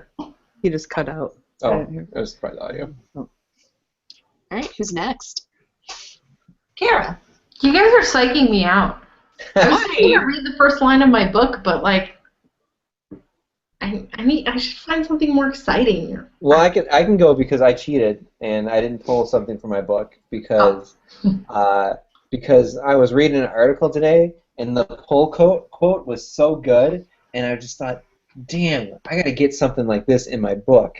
So I pulled that. I was reading an article about Google's AI that plays Go against the Go champions, and it's kind of like a big deal in Asia right now, I guess. And the pull quote says, "Yesterday I was surprised, but today I am speechless." It's not working for anybody? Did you tweet that today? Yeah, I tweeted the article. Okay, I was like, I saw that somewhere. I love how like I was like, yeah, this is killer, and everybody's like, yeah, fine. It's good. I thought it was good. Joe, we want to hear your quote. Nothing was good enough. I ran out of time because I Just was do it. going. Well, I didn't pull a quote because I'll go get it. Punch him. Punch Punch him and read his book to us. Shove him off the chair. Find the shortest sentence. I just ran out of time today because I was pulling out the inspiration, and we just got a new doc over the weekend, so Joe doesn't have his shit together. Once He did again. not grow any trees. Okay. Because he doesn't care about killing them. It's okay. That's just that's how I roll. So anyway, I thought that quote was great. So thanks to you guys for thinking it stinks. It's great, but it's just kind of. Well, you didn't write I felt it. like a old man was like, what do you say? Yesterday I was surprised. Today I'm speechless. It works better. Your graduation's gonna be amazing. Like that's how I felt like. I think it works better because of the article, and Insulting. well because Go has such a grand tradition, in Asian culture. Yeah, and that's No, like I that think- sounds really like. When you say something when there's something that's so ancient and it has so much pride in these are the masters of Go, they're the best that there is, and it's such a complex game. And then to have it's like what was the thing with is it John Henry or Paul Bunyan where it's like I think it's Paul Bunyan versus the steam engine where he's cutting down the tree Okay. Yeah. and then eventually the steam engine wins and then he goes and wanders off into the wilderness and it's kind of the same thing only with Go and an AI from Google where it's something that the best minds, the most intelligent minds are play this game, and it's a very complex game. It's very difficult to program a system that can be good enough to do it, and then to have them, it's almost a culture shock, I think, to have this thing. I think you know what? I want to hear a line from your book. You didn't write that I line. want to do it. Read a line from your book. It's not. What do I need to get you I'm just to? not, Read a line What from do your I- book. you know what? We'll do it next episode. No, you should Do it. do the line describing the bull. I think. I'll have to dig it up. Yeah, Okay, while dig it up. while other people are answering, you get your quote ready. Yeah. All right, you guys. Dig it up. Okay, I can go. I'm done chickening out because Joe chickened out. You can't. I didn't know. Well, he gets his book. Okay. Just to clarify, it's one sentence that I need, right? Yeah. Yes. Uh-huh. Okay. I had pulled a six sentence, so I'll just do one sentence. Okay. With too much hope, people see through the tight controls and their dreams become daring. The hope I give is a false hope. Ooh, I like that. I really like that. Is it a I'm villain? Unless I'm curious super about druggy. who's saying that. Is it a villain? It's No hints. You gotta let them guess. okay. I won't be that cruel. It's not the main villain. It's the one you think is a villain, but Oh. Little gray character. I really like that. I envision some smoky voice saying that and kind of a slight chuckle when he's like. It's like something Littlefinger would say. See, what's interesting is I totally didn't get a villain vibe. I got an anti-hero vibe from that. Well, yeah, it could have been that too. Absolutely. I got a vibe like somebody who you would be putting your stake in, like a Batman villain or a Batman hero or something like that, where they know that they're kind of maybe an imposter at what they do. Yeah, you're pretty close there. Yeah.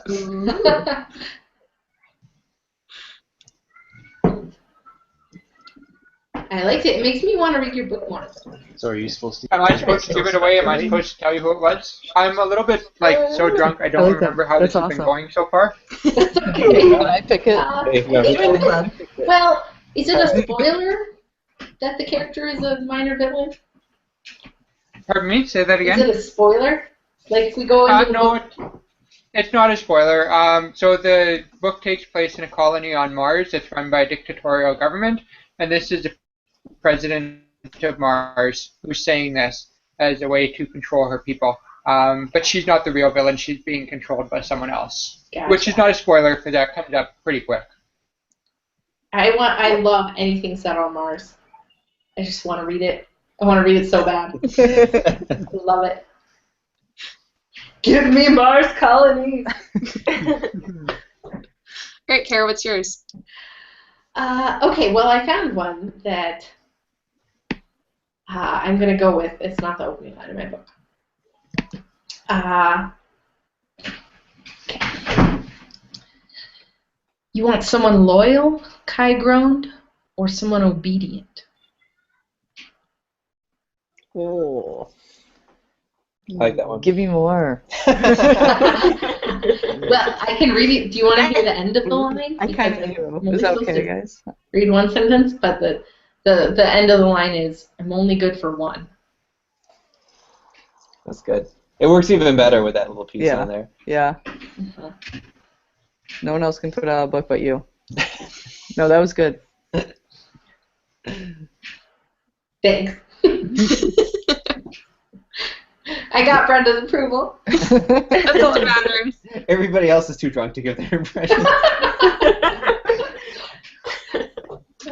No, I'm and the I feel reader, like I damn it. feel like I can't really give a good opinion on it because I have read some of the book, and so I kind of, between Kara and I talking about our characters, Kara knows a little bit about my characters, I know a little bit about hers, so it's hard to give an honest opinion based on just a cold reading because I already have what's being processed in my head of, oh, okay, I know this character tends this way. And you know a lot about Kai, too. Yeah. So I understand. It's okay.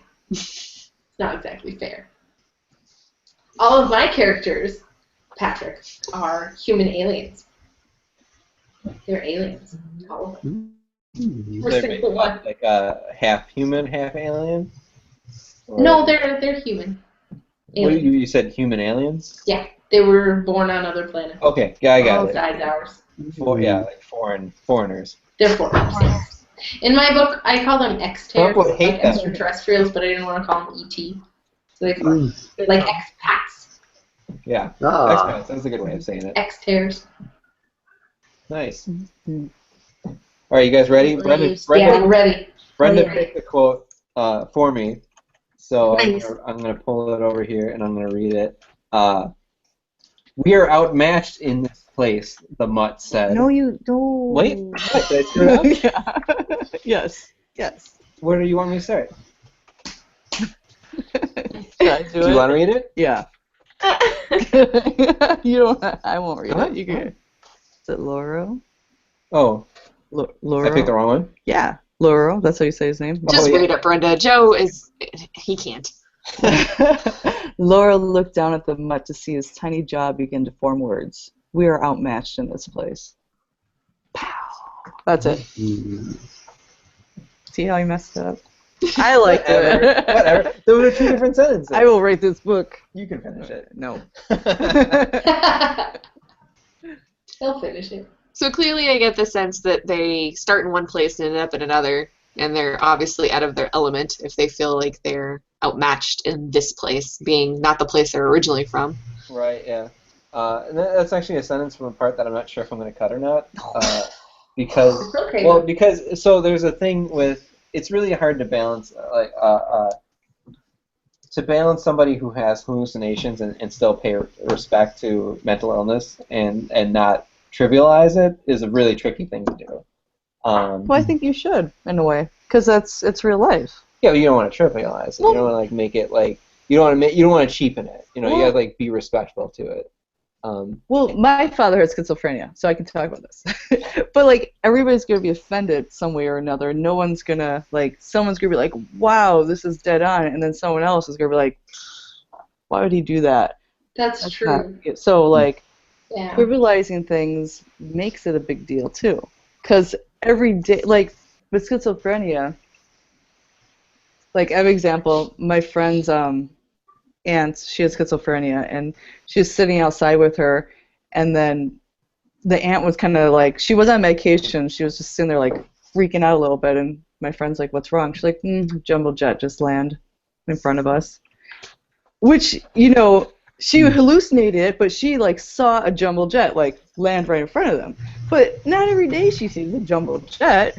Like sometimes she just gets paranoid, and it may seem trivial to some people. Like just I don't know. Does that make sense, or some things are trivial in schizophrenia, other things you see a jumbo jet, and other times you're just like, I feel off. Sense. Yeah. I mean, I think you just gotta, do your best to be respectful, and honest and straightforward, and not like, just write the book that you're gonna write. Yeah. And I think part of it is Laurel has a pet dog, and does the dog talk or not? That's like kind of like a key point, because it's like you're like. Well, in schizophrenia, the dogs do talk. Yeah, but I mean, what a lot of it is just kind of like it's like a balancing act. It's like how far can I bend the suspension of disbelief before it gets too weird.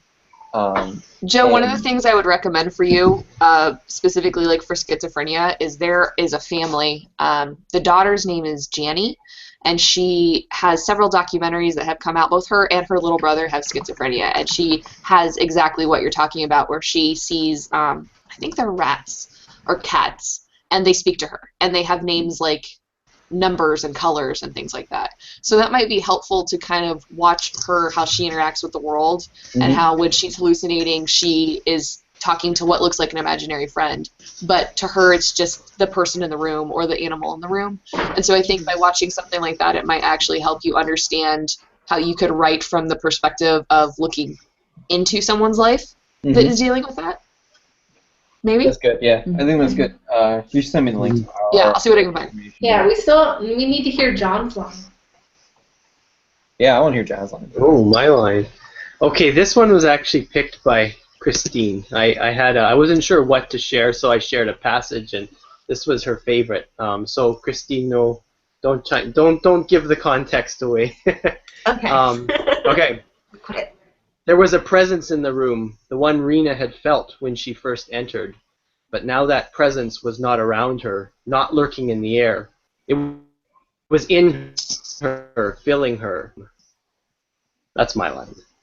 Oh, it just totally cut out. Yeah, part of it cut out for me. Uh-oh. Do I need to read it again? Yeah, I can read it again. That was just practice. Okay. Yeah. Take two. There was a presence in the room, the one Rena had felt when she first entered, but now that presence was not around her, not lurking in the air.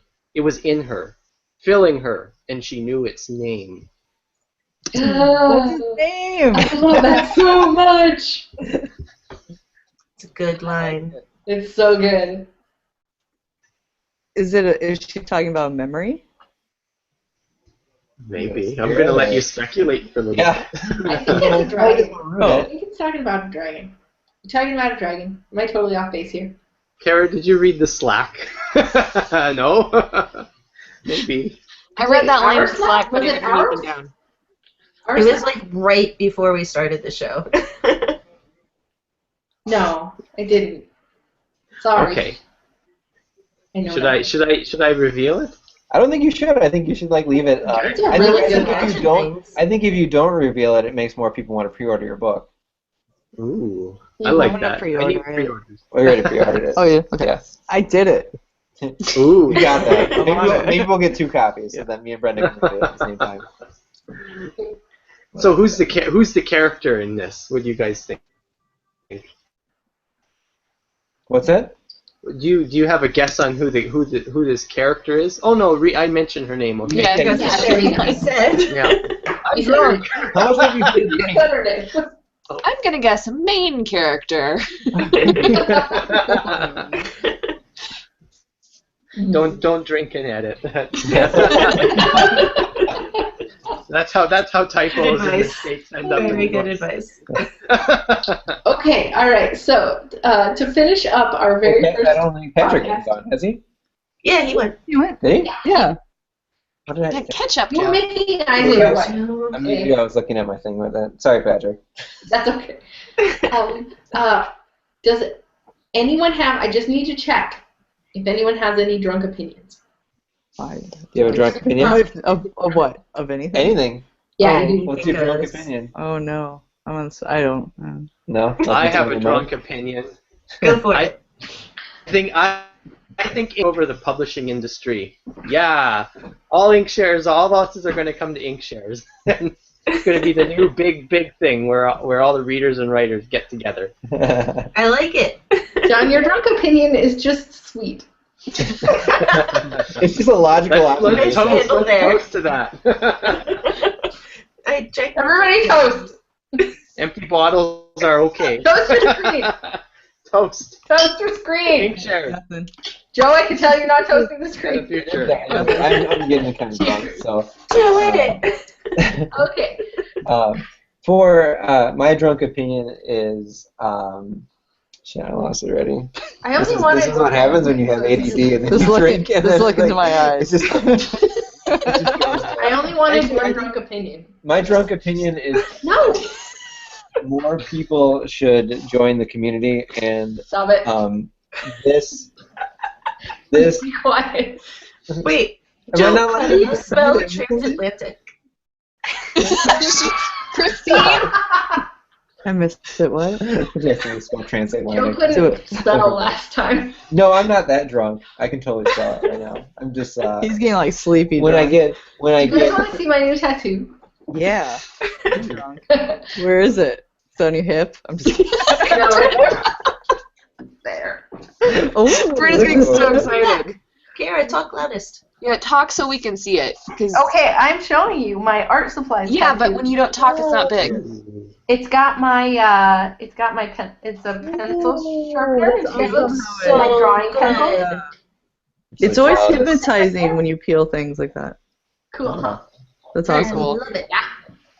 I like it a lot. It hurt. Add more It alcohol. actually didn't hurt all that bad. There's Anyway, more in the okay. fridge.